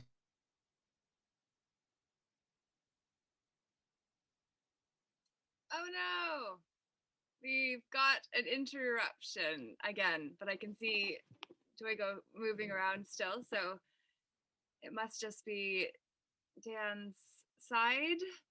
Wow. Mind blown and so grateful that we've been able to have this exceptional conversation of an uncommon nature, and we are going to come back again, so we'll let Dan hopefully come back in to be able to wrap up what he was saying before he froze. And I'll sincerely say to each of you who joined us today, thank you. The replay is going to be posted to my YouTube channel, so Laura JeH Hamilton is where you'll be able to gain access to this replay. You can share it with friends. We are going to have more summits next week, actually Tuesday, 9 p.m. Eastern Standard Time. Ethan Lucas is going to come on and he's going to share a biblical perspective of the legal fiction and off of what Dan has shared today. And obviously there's a lot of rabbit holes that we can all go down. And yeah, appreciate everyone. And Dwigu, thank you for showing up and contributing, and really look forward to having you come back next time and be able to share and contribute. Anyone that has any questions that you would like that weren't offered today, I would love for you to be able to say those in the comments, or you can certainly join the Telegram group, which if you're not already part of Peaceful Inner Warriors United Assembly, then please definitely join that. I will get that posted into the comments there. Dan, I see you're back. You're muted though. We can't hear you. Can you write it? Yes, Robbie, I'm, Dan, you're still muted. I apologize.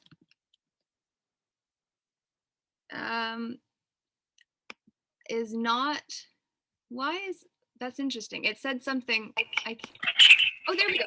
Am I back on? Am I there? Okay. I think when someone asks me the question, how many people, like I'd say the lawyers levels, I'd say the street lawyers know nothing. They're just lost. They just make money doing what they do. That's just, you want to read a really good expose on lawyers.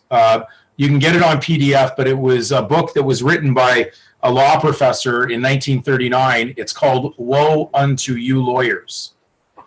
Okay, now that's a quote out of Luke 11 out of the Bible. It's out of Christ's words when he was talking about these scribes or these like lawyer-like individuals that existed at his time. And if you read Fred Rodell's preface to the book, it's a PDF. You can get it on PDF if you can't find the physical book, but it is on a PDF free to download. But read the inside of the preface. That'll give you an understanding of the legal system. But the lawyers who know, or at least those who study the law, they won't swear an oath to the bar. So there's a percentage of some lawyers who will not do that because it restricts what they do, because they're obligated to take you down a path of doom. Their system has no remedy. So is it different for them to swear an oath of allegiance to the bar compared to the crown, or is that actually the same thing? It's really the same. I mean, they've crossed the line between truth and fiction when they've gone away from God. You see, the word attorn or attorney means to change lords, your loyalty and your fidelity from one lord to another. So they went from God and they went to evil. So they now are working for the devil, so they can't be working for you. Okay? So most people are just caught up in what these guys represent. Sometimes people say this is just so like either too biblical or too spiritual, and they're going, you don't really believe there's an actual evil satanic source out there. And I say, well, you couldn't pull off what you've seen worldwide without that being there. These people are channeling with the most evil energy you could possibly think of, and that's why even their names are codes in it.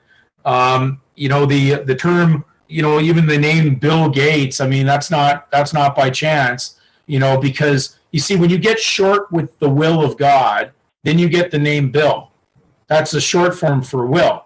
So he's already in a bad situation with the original name. So he's going by Bill. And you see, when you get the bill, you will be ill.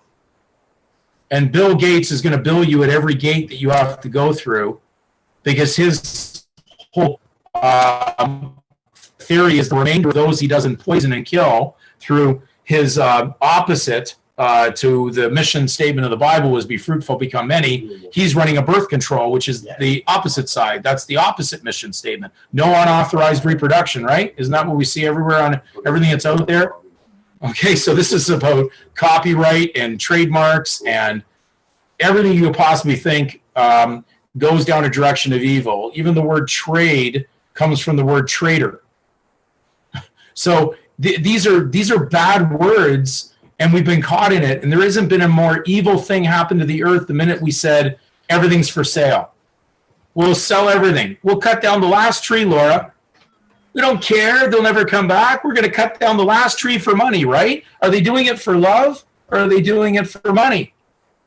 Well, this is actually befitting, because the blog that I wrote today to advertise this call to those subscribed to my list, which is ljeh.ca if anyone's interested, was in reference to The Last Stand out in BC that Cheryl introduced me to, because we've got men and women using their physical bodies to protect the last 2.7, far less now, because so much of our ancient forestry has been chopped down because the government have actually leased the ancient forest land. They've leased it to a logging company for 20 years. And we've got people in The Last Stand that Cheryl is involved with that have actually stood for the land and are trying to do their best, but they need to understand how to actually step into our power positions, which is what these series are going to do. So I don't want to cut you short if you've got more, which you've definitely got a fountain more.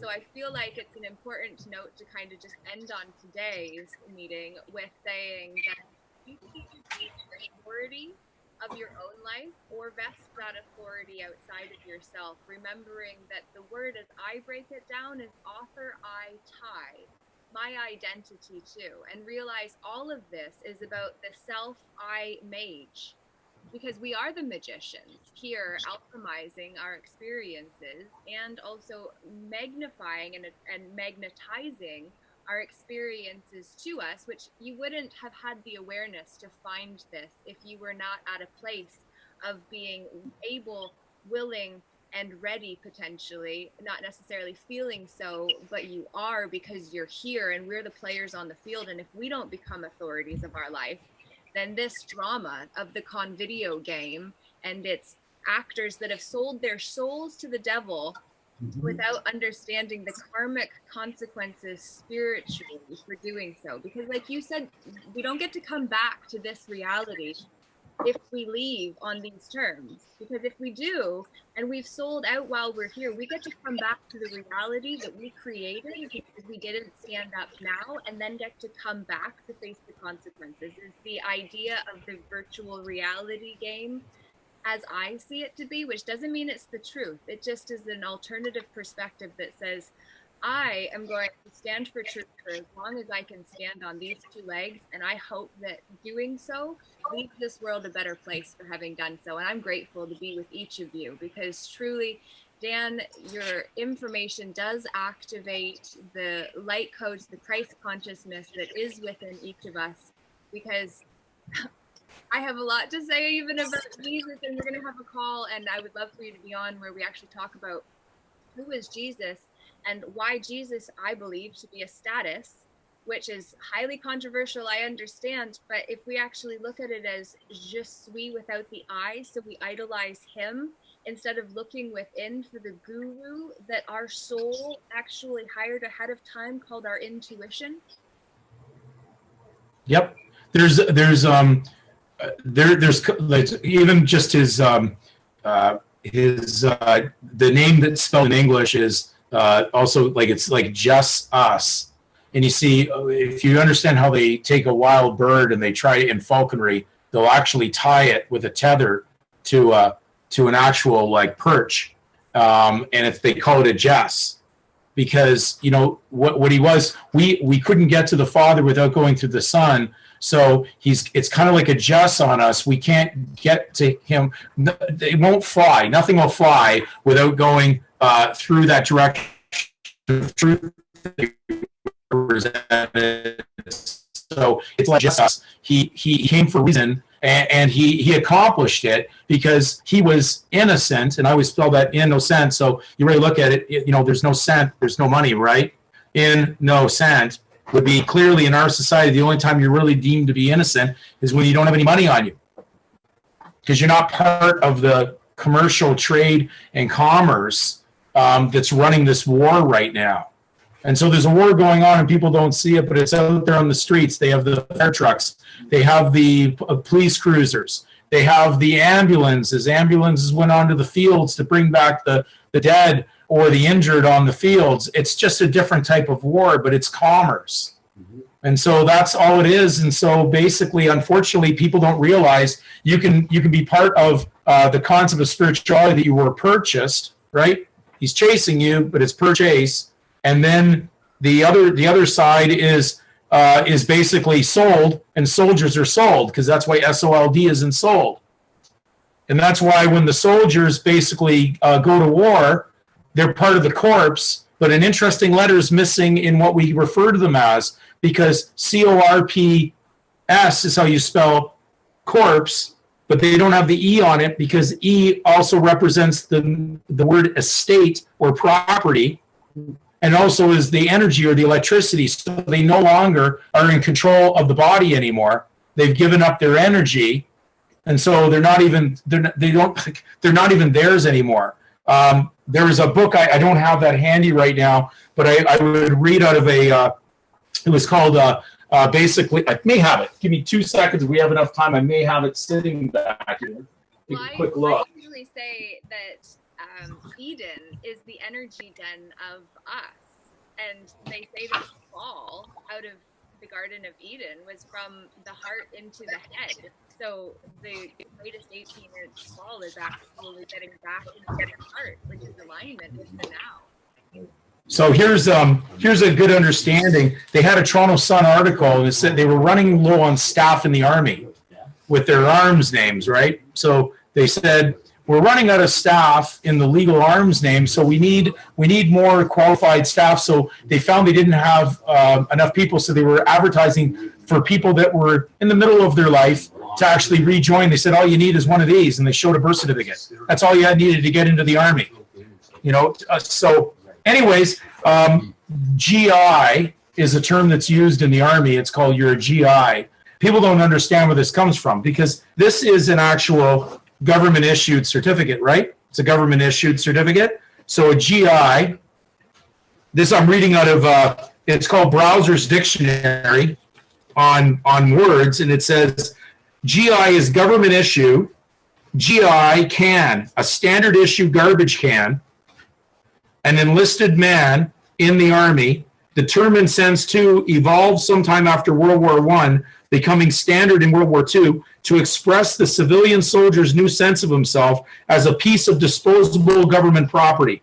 Of regular Army non-coms, the ex-civilian was fond of saying he wasn't born, he was issued. Wow. Yeah, wow is right. Yeah.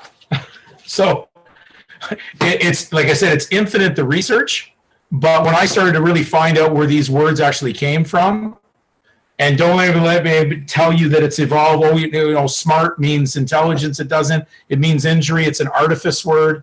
It's what happens to you when you're in the lie with a fiction name. You go perjury because you're saying a name that's not yours. Now, when you swear and you're cursed in there, so you go perjury into the court. You're already lying to swear your name into the record, and then you go injury before a group of your own lying peers that are also an injury, because that's injury. That's why there's juries, and they're all injury for you doing perjury. So it's a whole professional circus of liars.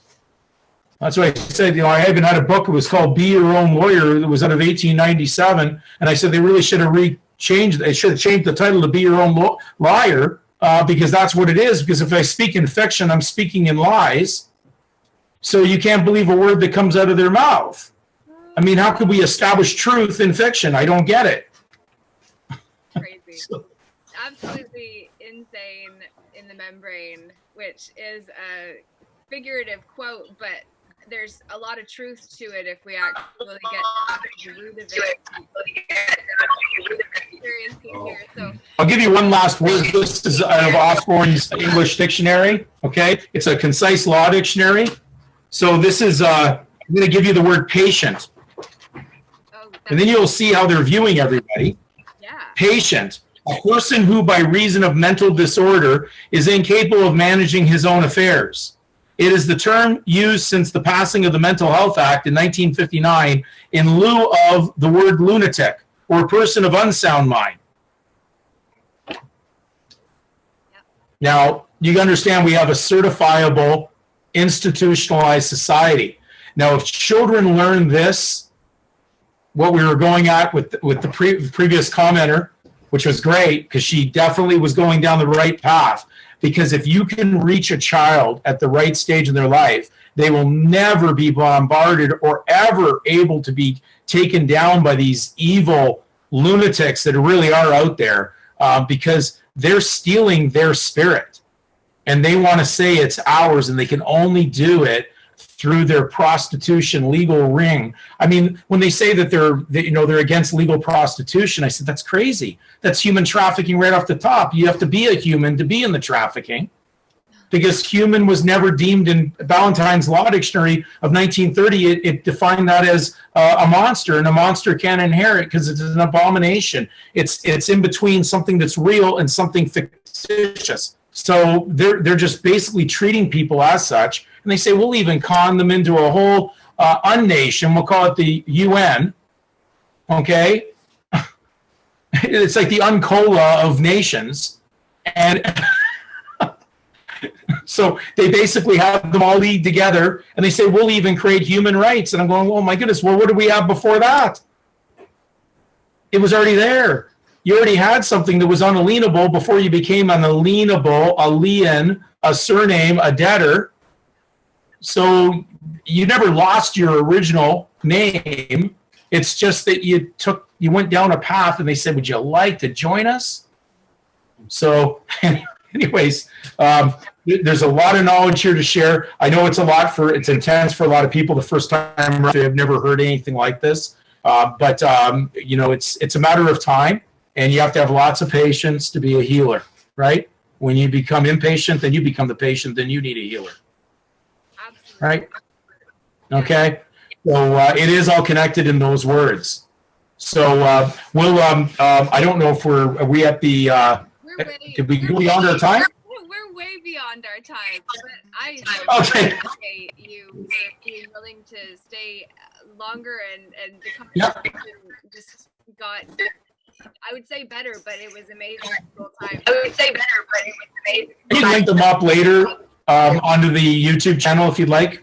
Pardon? You can link them up later on the YouTube channel. The site that I'm still using YouTube because they haven't taken me off for whatever reason. But it is on there. I will probably be uploading on other sites, but I just haven't got to it. It's a lot of, just to me, it's better for me to spend my time doing these direct calls than it is at times just trying to keep on feeding more and more up onto the YouTube. But there's probably about 700 videos. If you think that this twisted your mind today, it's just that we're breaking through a lot of bad spell.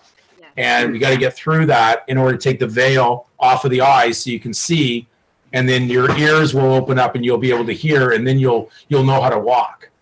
So anyways, but they can go onto the YouTube channel like Christian Remedy and Law, and you'll find out more as you go into it. If you look at why we set that channel up, why it went in there was it was a labor of love. It wasn't there, even though YouTube decided to monetize us. There was, we were thinking we were not going to be monetized until we found out that they warned us that they would monetize us anyways without our own consent. So it's interesting. It really backfired on them because when they started to monetize us, they actually started to put lawyers ads on the videos. And if you see what I do to lawyers on my videos, it's quite due justice against the legal system that they actually have me bashing them on a video while they're advertising on it too. So the whole monetizing of YouTube is another conversation, as is so much all of this. You shared that story, but Cheryl made a significant comment, and they are learning from you. That's why now it's got so bad. Now they're demonetizing, right? Now you got demons in there. Oh God, yes. We're not monetizing. Now they're demonetizing it. There's so much. We could go on forever, and I just want to say sincere thank you. If you didn't see already in the comments, I'm going to post it in the replay too, that on Telegram there is Christian Remedy Talk as a group you can join that I'm going to plug into. I didn't know of that yet, but that's why coming together in forums like this is such a great opportunity so that we can come together and really gain clarity and ask questions where we have gaps, so that we don't fall in those gaps, and together we can rise and do what we came here for, which is to thrive. So I appreciate each of you. Okay. Thank you. Okay, thank you, Laura. Everyone, thank you, Dan. Seriously. Okay. Have a good night. Bye, everybody.